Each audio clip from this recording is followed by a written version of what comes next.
Hello everyone, my name is Sitendra Chaudhary and welcome to all of you to ITF classes. दोस्तों, आज मैं इस video में एक ऐसी कंट्री के बारे में बात करने वाला हूं जहां पे महंगाई इतनी ज़्यादा हो गई है कि वहां पे उस कंट्री के पास अपने स्टूडेंट्स के लिए, बच्चों के लिए, जहां पे स्कूल में एग्जाम होने वाले थे, उनके एग्जाम पेपर प्रिंट करवाने के लिए भी पैसा नहीं है। इसीलिए बच्चों के एग्जाम पूरी तरह से कैंसिल करवा दिए गए हैं। वहां पर महंगाई इतनी ज़्यादा है कि लोगों के पास वहां पर पीने के लिए दूध नहीं है, उनके सिलेंडर के अंदर गैस नहीं है। अगर मैं इंडियन रुपीज़ की बात करूं तो वहां पर 250 से 300 रुपए पर लीटर वहां पे इस समय दूध की कीमत चल रही है।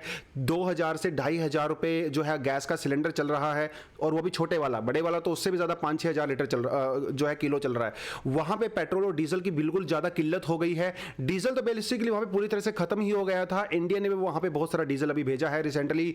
वहां पे दोस्तों बिजली के 12 से 14 घंटे के कट लग रहे हैं, और ये कट सिर्फ गांव में नहीं बल्कि बड़ी बड़ी सिटीज़ में लग रहे हैं। जी हाँ दोस्तों, मैं बात कर रहा हूं अपने पड़ोसी देश श्रीलंका के बारे में। श्रीलंका की हालत इस समय बहुत ही ज़्यादा ख़त्म हो चुकी है। श्रीलंका की इकोनॉमी इस समय पूरी तरह से धरती के ऊपर घुटने टेक चुकी है, जिसकी वजह से वहाँ पे लोगों का रिएक्शन भी आ रहा है। लोग सड़कों पर आ गए हैं, दंगे हो रहे हैं, फसाद हो रहे हैं, बसों में आग लगाई जा रही है। पूरी तरह से वहाँ पर सिचुएशन जो है आउट ऑफ कंट्रोल हो चुकी है। आर्मी को बुलाना पड़ गया है। इवन वहाँ पर जो प्रेसिडेंशियल पैलेस था उसको भी घेर लिया गया है, और वहां के ज्यादातर मिनिस्टर्स ने एक्चुअली वहां पे रिजाइन कर दिया गया है। तो इकोनॉमिक क्राइसिस के साथ साथ वहां पे पॉलिटिकल क्राइसिस भी हो गया है। इसकी एक छोटी सी झलक मैं आपको इस फैक्ट्स के साथ दिखाना चाहता हूं। दोस्तों, 2022 के अंदर श्रीलंका को इस समय 7 बिलियन से ज्यादा डॉलर का लोन जो है, वो जो डेट है, कर्जा है, वो चुकाना है। लेकिन उसके बैंकों में अभी सिर्फ और सिर्फ 2-2.5 बिलियन डॉलर ही बचा हुआ है। मतलब सिर्फ 2-2.5 बिलियन डॉलर बचा हुआ है, 7-8 बिलियन चुकाना है। तो भैया इतना पैसा आएगा कहां से? और इंटरनेशनल अगर आप नहीं चुकाओगे तो आप डिफॉल्ट हो जाओगे। डिफॉल्ट हो जाओगे तो आपकी कंट्री में कोई इन्वेस्ट नहीं करेगा। आपकी जो बची कुछ इंडस्ट्री है वो भी पूरी तरह से तहस नहस हो जाएगी, डिस्ट्रॉय हो जाएगी। तो हालत है काफी ज्यादा खराब। सवाल ये उठता है कि श्रीलंका की इस हालत के पीछे कारण क्या है। बहुत सारे लोगों का मानना है कि पेंडेमिक और वायरस इसका रीजन है, लेकिन दोस्तों ऐसा नहीं है। सिर्फ और सिर्फ पेंडेमिक को हम लोग दोष नहीं दे सकते। यहां पे जो सबसे बड़ा रीजन है जिसको दोष दिया जाता है वो है यहां की डायनेस्टी, नेपोटिज्म। वहां के पॉलिटिकल डायनेस्टी बहुत ही ज्यादा खतरनाक है। अगर दोस्तों आपको दुनिया में कोई ऐसा एग्जांपल देना है किसी कंट्री का जहां पे पॉलिटिक्स में पूरी तरह से फैमिली का कंट्रोल है, तो वो आप श्रीलंका का एग्जांपल दे सकते हो। ये 4 भाई वहां पे हैं जिन्होंने मिलकर श्रीलंका की इकोनॉमी को पूरी तरह से डिस्ट्रॉय कर दिया है। पहले है यहां पे महिंदा राजपक्षा, ये वहां के प्रेजेंटली प्राइम मिनिस्टर हैं। पहले वहां के प्रेसिडेंट हुआ करते थे, कई सालों तक प्रेसिडेंट रहे, और ये चाइना के काफी ज्यादा क्लोज थे और इंडिया के बिल्कुल अगेंस्ट थे। इसीलिए उस समय इंडिया और श्रीलंका के रिलेशन भी काफी ज्यादा बिगड़ गए थे। महिंदा राजपक्षा ने चाइना से जो है बिलियंस ऑफ डॉलर्स का लोन लिया अलग अलग प्रोजेक्ट्स को लेके। इस समय वहां के जो प्रेसिडेंट है वो है गोटाबाया राजपक्षा जी, जो कि महिंदा राजपक्षा के ही भाई हैं। तीसरे है यहाँ पे चमल राजपक्षा, ये भी इनके बड़े भाई हैं। और एक है बसिल राजपक्षा, ये वहाँ के जो है प्रेजेंटली थोड़े समय पहले फाइनेंस मिनिस्टर हुआ करते थे। अभी तो शायद इन्होंने रिजाइन वहाँ पे दे दिया है। थोड़े समय पहले इन्होंने इंडिया का भी विजिट किया था, कुछ पैसा वैसा लेने वो यहाँ पे आए थे।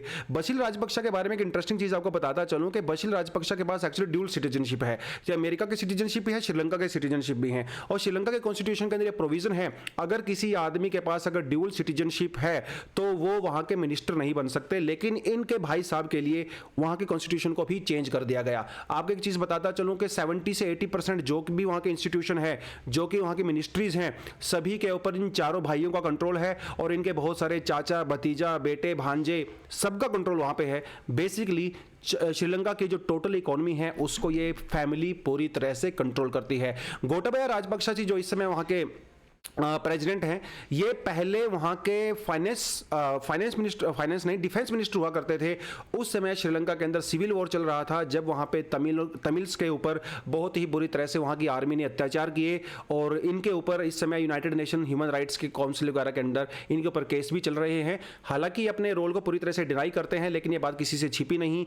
उस समय वहां पे हजारों की संख्या में लोग डिसअपियर हुए और उनके ऊपर बहुत ही बुरी तरह से अत्याचार किए गए। तो दोस्तों आज की इस छोटी इस वीडियो में हम लोग बात करने वाले हैं कि एक्चुअली श्रीलंका में यह हालत पहुंची कैसे, क्या क्या रीजन है, उनके बारे में हम थोड़ा सा यहां पे बात करेंगे। तो दोस्तों सबसे बड़ा जो रीजन है यहां पे वो है चाइना। देखिए पेंडेमिक तो एक रीजन है ही, लेकिन इस प्रॉब्लम की शुरुआत एक्चुअली पैंडेमिक से काफ़ी पहले हो चुकी थी। इसकी शुरुआत एक्चुअली 2005 में हो चुकी थी, जब महिंदा राजपक्षे वहाँ के प्रेसिडेंट बने थे। तो इन्होंने क्या किया, चाइना से जो है बिलियंस ऑफ डॉलर्स का लोन लिया और चाइना और श्रीलंका के अंदर बहुत सारे प्रोजेक्ट्स को इन्होंने चलाया। जैसे यहाँ पे लिखा Hambantota port, Colombo international container terminal, Colombo port वगैरह को इन्होंने वहाँ पे चलाया।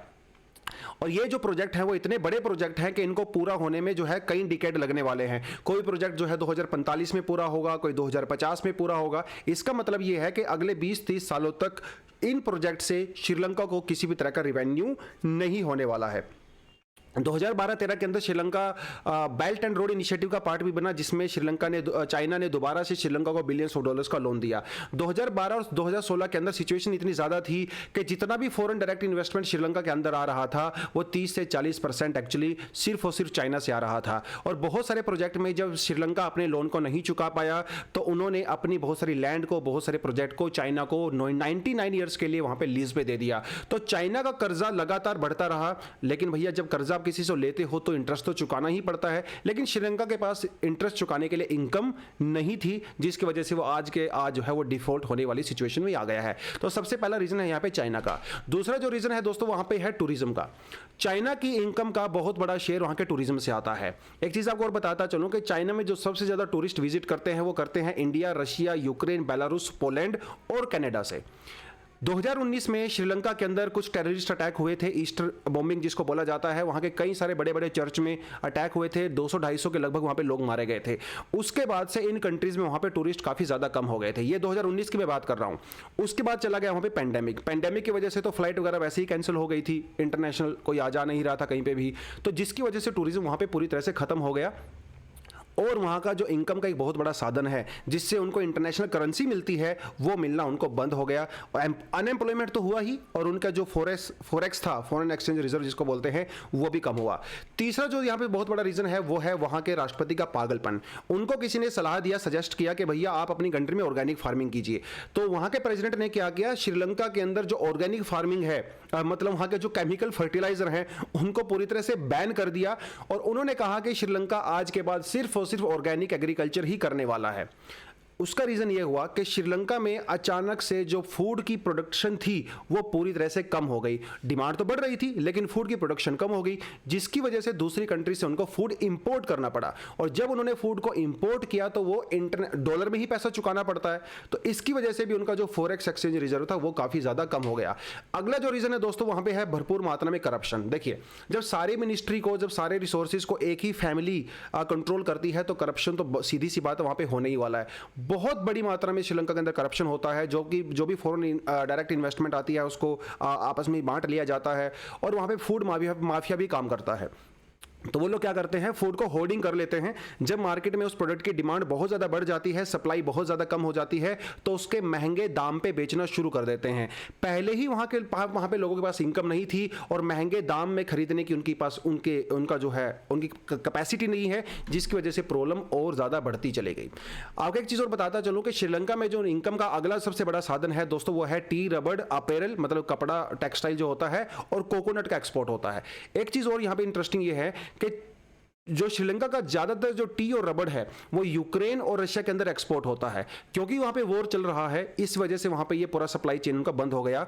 और वैसे भी कोविड-19 के समय में पूरी इंडस्ट्री का, दुनिया का जब इकोनॉमी डाउन जा रहा था तो दुनिया भर में जो डिमांड कम होने लगी, तो इस वजह से भी श्रीलंका का एक्सपोर्ट काफ़ी कम हुआ। श्रीलंका में एक्सपोर्ट कुछ गिनी चुनी चीज़ों में ही किया जाता है, तो और वो भी कम हो गया। तो एक तो वो लोग इंपोर्ट करते हैं, क्योंकि श्रीलंका के अंदर भी पेट्रोल और डीजल को इंपोर्ट किया जाता है और बहुत सारी फूड प्रोडक्ट्स को इंपोर्ट किया जाता है, जिसकी वजह से उनके कंट्री के अंदर बैंकों में डॉलर कम हो गया। दूसरी बात, वहाँ पे क्योंकि वो चीज़ों को एक्सपोर्ट बहुत कम कर रहे हैं तो उनकी डॉलर में इनकम बहुत ज़्यादा कम हो गई, जिसकी वजह से वहाँ पे इस समय करंट अकाउंट डेफिसिट कह लीजिए, बजट डेफिसिट कह सकते हो, फिस्कल डेफिसिट कह सकते हो, इन्फ्लेशन कह सकते हो, वहाँ की करेंसी की वैल्यू बहुत ज़्यादा डाउन चली गई है। इन सारे रीज़न की वजह से से श्रीलंका के अंदर इस समय हालत बहुत ही ज़्यादा खराब है। श्रीलंका के पास कुछ ऑप्शन हैं, लेकिन वो ऑप्शन भी बहुत ही ज़्यादा लिमिटेड हैं। तो कुछ सॉल्यूशन उनके पास हो सकते हैं। क्या क्या सॉल्यूशन हो सकते हैं, सॉल्यूशन की चर्चा हम लोग अगली वीडियो में करेंगे, इस वीडियो में नहीं करेंगे। तो इस वीडियो में हम लोगों ने सिर्फ और सिर्फ कुछ रीजंस के बारे में बात की है। सबसे पहले चाइना मॉडल के बारे में बात किया, टूरिज्म के बारे में बात किया, ऑर्गेनिक एग्रीकल्चर, फूड माफिया और एक्सपोर्ट के बारे में बात किया, जिसकी वजह से हो गई है श्रीलंका की ये हालत। दोस्तों आज की इस वीडियो में इतना ही। अगर आप चाहते हो कि हम अगली वीडियो आपके लिए लेके आए जहां पे हम लोग आपको सॉल्यूशन सजेस्ट करें, उसके लिए आप इस चैनल को सब्सक्राइब जरूर करें। सिर्फ सब्सक्राइब करने से ही काम नहीं चलेगा, बेल आइकन के ऊपर भी जरूर क्लिक करें ताकि अगला जो वीडियो आए उससे का सबसे पहले नोटिफिकेशन आपको मिले। दोस्तों आज की इस वीडियो में इतना ही। Thank you very much, all the best, जय हिंद।